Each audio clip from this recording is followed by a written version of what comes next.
Good morning, beautiful people. I hope you're having a wonderful day so far. Today, I want to talk about the best exercises for every muscle. Now, this video is going to be more about how to choose the best exercises because there is not just a blanket best exercise for something. I hate to break it to you, but you can't say, oh, well, a fly is better than a press for the chest, and because it's a single joint movement. First of all, it's not a single joint movement. And second of all, the growth seems similar. So we're going to go over how to choose what your best exercise is because it's going to be different for everyone. Right. Using the fly example, some people are very tricep dominant pressers.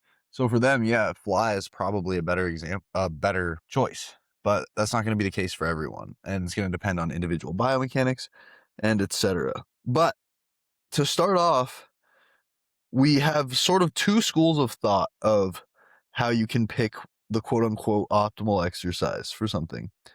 The first one is neuromechanical matching, which is just picking an exercise based off of where the muscle has the best mechanical advantage, where it has the best leverage to perform an exercise. And the theory is that your central nervous system, that your brain chooses which muscle to activate preferentially over the others based on mechanical advantage. And we have seen this in respiratory muscles. So it has been extrapolated to every other muscle, but it doesn't always hold up when we do that. And then we also have the length to tension relationship. So you can do what's called optimal length partials. And this is coined by Dr. Gerard McMahon. And this is not lengthened partials. It's important to note the difference. So a lengthened partial for like the chest, for example, would be just like working in this bottom lengthened position. But the optimal length partial is where you try to work the muscle throughout its working range of motion, where it has the best, where it can produce the most internal tension. So the length to tension relationship is basically you have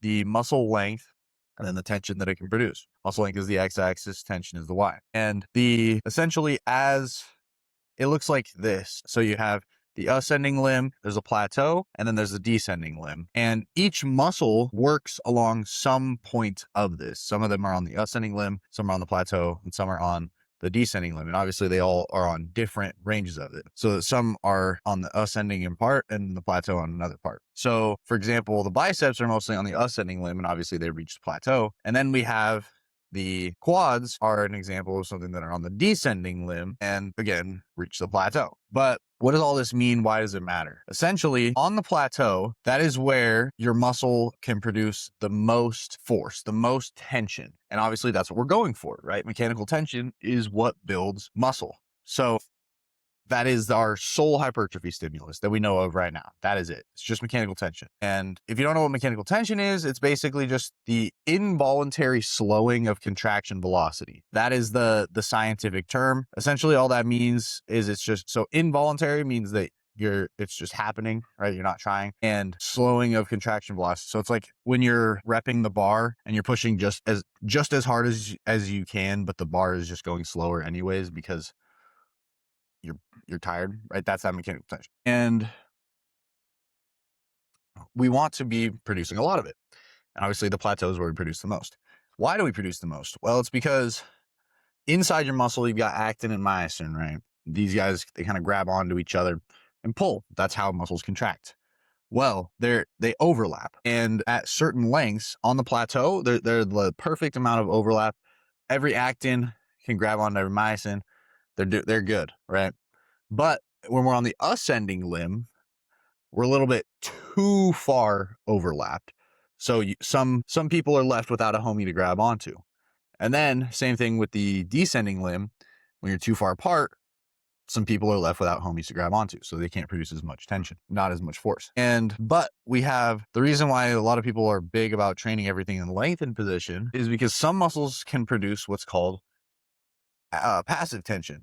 And passive tension is, so, I told you that the graph kind of looks like this, but it's the ascending limb, plateau, descending limb. Well, for some, when they can produce passive tension, it more goes like this, plateau, and then up, because they have another thing, which inside of your muscles, you have actin, myosin, you also have titin. And titin is like a spring. And that resistance is going to produce more tension as it stretches. And we don't know if it's tightened to the extracellular matrix, but that's getting into too deep of a physiological realm, right? It's not really that important to us as to what is causing it. We just know that it is causing it. We just know that passive tension's happening. We don't really care why, or at least to get jacked. And only some muscles can do this because only some muscles actually reach that descending limb and can actually, their sarcomeres can actually stretch long enough to experience passive tension.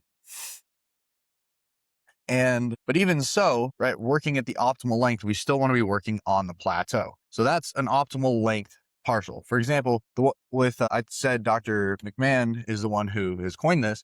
He's done a lot of research on this, mainly in the quads, pretty much exclusively in the quads. And he actually just came out with another paper doing it again. And he's repeated his results multiple times. So at least with the quads, it appears that you will see better hypertrophy working them where they are on the plateau. And what does this mean? Well, for him, I believe it's around 0, or I think he does 90 degrees of knee flexion to 50 degrees. So that's basically like, if 90 degrees was here, you're just barely getting past that midway point of the rep and you're just sticking in there. And so that would be, if we're training using his methods, that would mean that we would want to only really work muscles and pick movements that train them in the position or are hardest. So in the position where they can produce the most force. So for example, with the leg extension, it would be, we only do leg extensions from that 90 degrees of knee flexion up to 50 degrees. And for something like the biceps, for example, that would mean that we really only train them in that like shortened position, because that's where they are closest on the plateau. And sometimes the length to tension relationship and the leverages, the mechanical advantage, line up. The problem with these, both of these have problems, and this is mainly with choosing ranges of motion, right? Because the neuromechanical matching says, the main problem with neuromechanical matching is that the leverage data that we have, almost all of it's taken from one study, and the cadavers, which are the dead people that they used to measure the leverages and the moment arms, were untrained elderly women for the most part. And when you look at, for the biceps, for example, where they took the cadavers and they measured the moment arms, and a moment arm is basically just the length between the bone and the muscle. When we look at the moment arms between the biceps, when the women and the male models had different leverages. And of course, I'm gonna assume that you probably have a little bit different biceps, a little bit different anatomy than Ed from 1963, who never touched a weight in her life. I think that's a fair assumption to make. So that's one of the biggest problems with neuromechanical matching, is that cadaver data and the leverage data is pretty old, and it's pretty much all taken from like one study, and each person's going to have different leverages, and the leverage differences are literally millimeters. But when we look at things like the optimal length partials, it's like, okay, when they've done the optimal length partials and they sort of contribute that, we see greater hypertrophy in working in those shorter ranges of motion where the muscle can produce the most force. That looks great on paper, but is that good from a longevity standpoint, right? Or do we want to be working the joint through its entire range of motion? For maybe we have regional hypertrophy differences and where the growth is happening based on where we are in the range of motion. Because we do know that some muscles can experience what's called regional hypertrophy, which is just growth along the distal and the proximal parts. So distal is just farthest away from the joint, proximal is closer. So this would be my distal part of my bicep. This would be the proximal. We've seen that, again, specifically in the quads. We've seen regional hypertrophy is evident. And we don't know if regional hypertrophy sticks around. It's kind of a new-ish discovery, I guess. But that's one of the other problems. And then we get into joint specificity of like, do I really want to just train it in that tiny range of motion? And just for functionality and basic life, I would rather be strong in all these ranges of motion than just that one. And so maybe you could do like one set of an optimal length partial and then one set of full range of motion, or you could do the other way around. But that is essentially, those are the two schools of thought for the best way to train a muscle.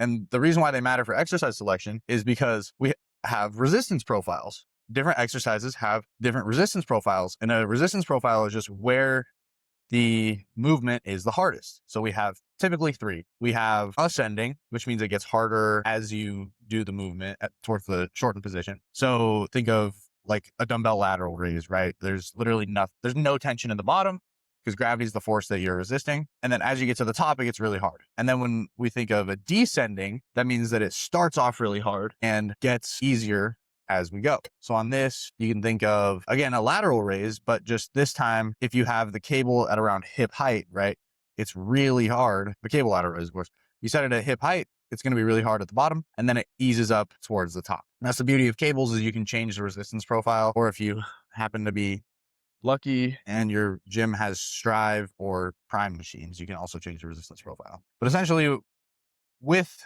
exercise selections, we ideally, right, the movement is the hardest. We have to exert the most force where our muscle can produce the most force. So, but that's the question is, does it produce the most force? Do we do that with leverages, or do we do it with the length to tension relationship? And the good news is for some muscles, they line up, and like the quads, for example, but for others, they don't, like biceps, for example, or in the delts. The delts are a good example as well. The calves are also a weird one, the gastroc, where it looks like it's kind of completely opposite of neuromechanical matching. The calves are just weird in general because the gastroc experiences passive tension, but it shouldn't, based on its length to tension relationship. But it's because we think that there's some cool things with the Achilles tendon that kind of impact it. And anyways, so when you're choosing a resistance profile, you want to be choosing one that challenges the muscle, ideally where it can produce the most force. And so this is where I tend to lean on the side of optimal length partials, is I would rather choose an exercise with a resistance profile that lines up with the length to tension relationship. So an example here is I will want to challenge the biceps in their lengthened position because they are on the ascending limb. And that might sound backwards at first. So I want to kind of explain why. Because we want to operate where they're closest to, so their lengthened position, that is where they're closest to the plateau. I don't know if I think I said it wrong earlier in the video, but they're closest to the plateau in the lengthened position around 20 degrees of elbow flexion, which is like right here. And so that's where we want to train it the hardest. And this is again where, yeah, I definitely said this wrong earlier in the video, but the length tension relationship of the biceps and it's early, don't get on me. Length tension relationship of the biceps and their relative leverages kind of line up. We want to train them both in the lengthened position. But that's why lengthened, honestly, the end part of this video is kind of just most of the time a descending profile is what you want to go with. Or, I didn't even mention the third profile is bell shaped. So that's where it's hardest kind of in the middle. So you can think of that as like a dumbbell curl, like an incline curl, because you lean back and it's really hard in that mid position. It kind of gets easier at the top. It's not that hard in the lengthen. Obviously no tension in the lengthen with an incline curl. So I would say it's probably a good idea to just train most muscles in their mid to lengthened position, because if they do benefit from stretch mediated hypertrophy, great. Then we can maintain our stretch adaptations and we can, have passive tension, and that's cool. And then as they get to that shortened position, then we're getting closer to the plateau.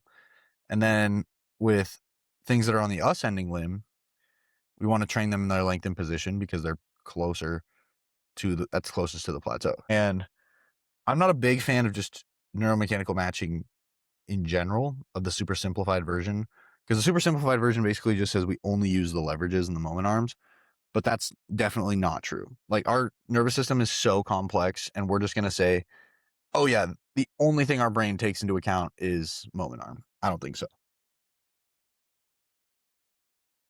So yeah, pretty much just train muscles where they can produce the most force, train them through their whole range of motion for your joints. And that was a lot of yapping, and I didn't even tell you any good exercises to do, because that's on you, right? You got to pick. And it's going to be different on different machines too, because some bicep, like preacher curls, for example, some of them are ascending and some of them are descending and some of them are bell shaped and some of them are flat. So you're going to have to do a little bit of homework on your own. Unfortunately, hate to break it to you, but Anyways, that's all I got for y'all. Love you. Peace.